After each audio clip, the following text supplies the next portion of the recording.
Superfast cinema shots में आपका स्वागत है।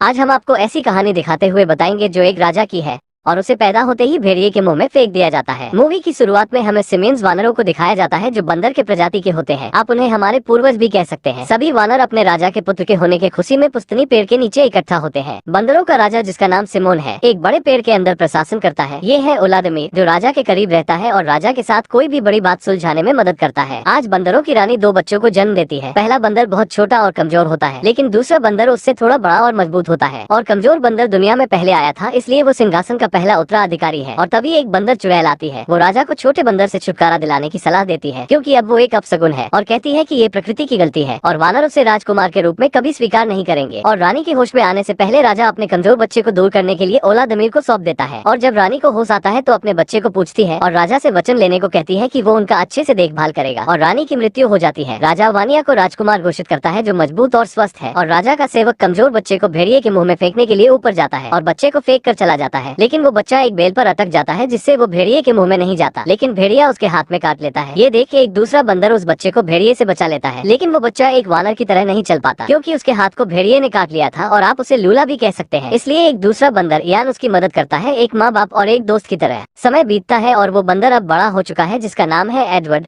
लेकिन वो अभी भी यान की पीठ पर सवारी करता है, क्योंकि अभी भी उसका एक हाथ काम नहीं करता। और वो दोनों ऐसे रहते हैं जैसे एक दोस्त हो। इयान को बोलने में थोड़ी समस्या है, इसलिए वो ठीक से बात नहीं कर सकता। एडवर्ड देखता है कि एक चूहा उसका खाना चुरा रहा है।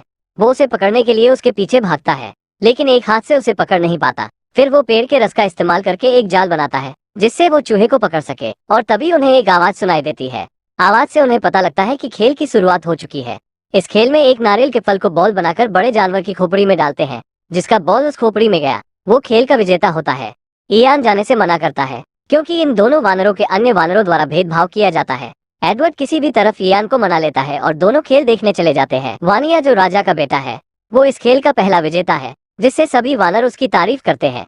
अब खेल का दूसरा पड़ाव शुरू होता है। खेल के बीच में बॉल देखकर इयान से रहा नहीं जाता और बॉल को एक छलांग में पकड़ लेता है और नीचे गिरता है, लेकिन वो बॉल एक छेद में चला जाता है, जहाँ से उस बॉल को निकालना असंभव था। सभी वानर इयान को पीटने लगते हैं और एडवर्ड उस बॉल को निकालने के लिए एक लंबी लकड़ी और पेड़ के चिपचिपे रस का इस्तेमाल करता है और बॉल को बाहर निकाल लेता है। सभी वानर उसके चारों तरफ इकट्ठा हो जाते हैं और पूछते हैं उसने ये जादू कैसे किया। और तभी वानिया आ जाता है और एडवर्ड से बॉल लेकर ऊपर फेंकता है, लेकिन उस चिपचिपे रस से बॉल उसके हाथ में चिपक जाता है। सभी वानर उसे निकालने की कोशिश करते हैं और झटके में नारियल निकलने से वो राजा के सर पर जा गिरता है। और जब ओलादमीर उसे खींचकर निकालता है तो राजा का बाल भी नारियल में चिपक कर साफ हो जाता है। राजा इस अपराध करने वाले अपराधी को जानना चाहता है। इसी बीच डायन एडवर्ड को देखती है और ओलादमीर से पूछती है कि क्या उसने उसे राजा के कहने के अनुसार बच्चे को भेड़िए के मुंह में फेंक दिया था या नहीं। ओलादमीर कहता है, राजा के कहने के अनुसार उस बच्चे को मैंने भेड़िए के मुंह में फेंक दिया था, लेकिन डायन उसे धमकाते हुए उसकी सही पहचान पता करने के लिए भेजती है। लेकिन राजा का बेटा वानिया ये सब सुन लेता है और अपने पिता से किसी दूसरे वानर को सिंहासन लेने की बात करता है। और राजा सिमोन इसके बारे में कुछ करने का वानिया से वचन लेते हैं।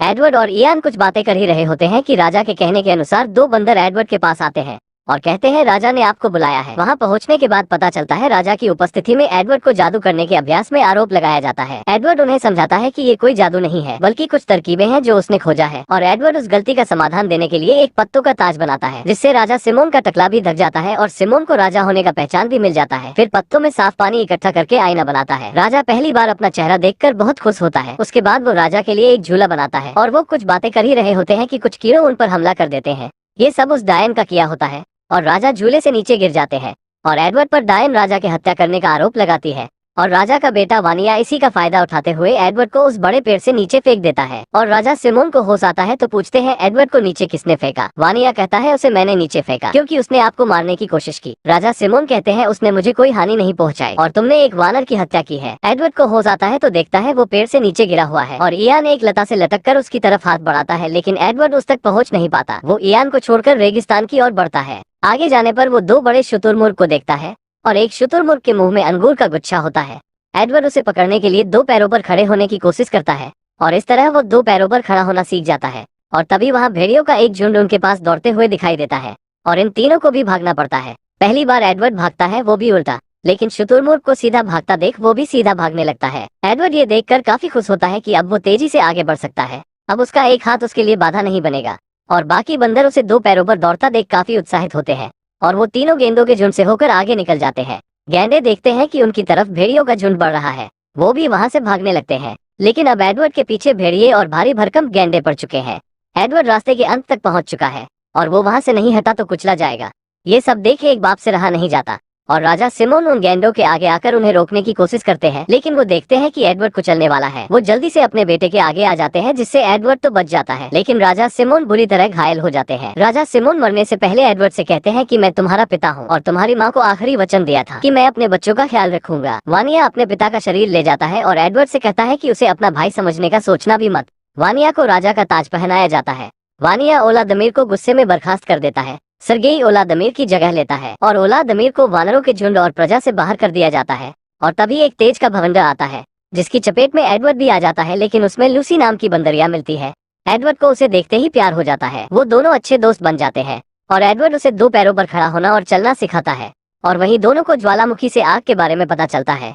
एडवर्ड उत्साहित होकर आग के एक टुकड़े को सभी बंदरों को दिखाता है, लेकिन सारे बंदर उसे मारने लगते हैं। एडवर्ड और लूसी वहां से चले जाते हैं, जहां वह एक भेड़िया को गुफा से आग की मदद से भगा देते हैं और दोनों उसी गुफा में रहने लगते हैं। सभी बंदर लूसी और एडवर्ड को शिकार करते हुए देखते हैं।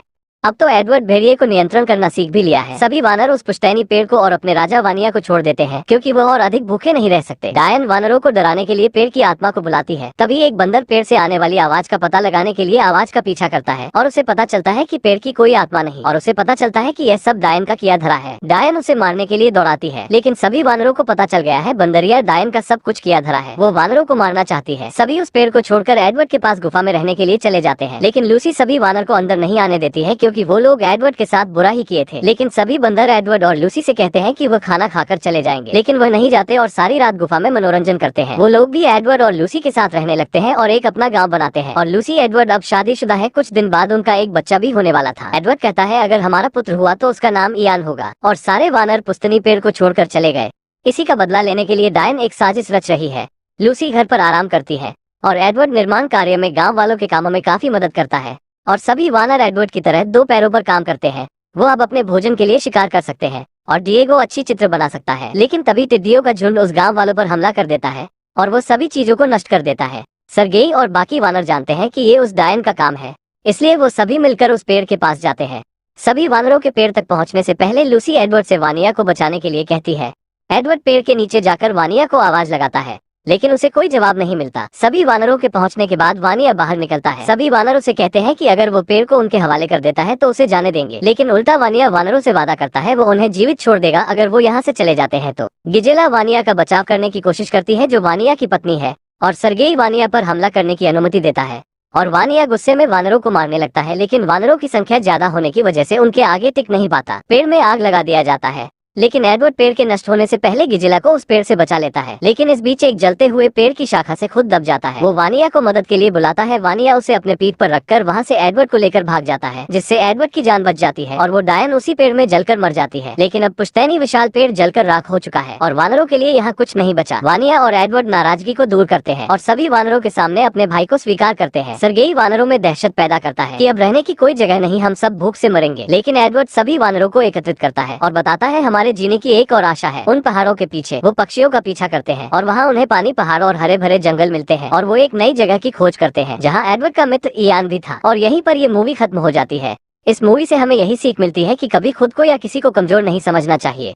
वैसे अगर आपको ये वीडियो ठीक लगा हो तो एक लाइक कर देना, अगर ठीक ना लगे तो कमेंट में बता देना।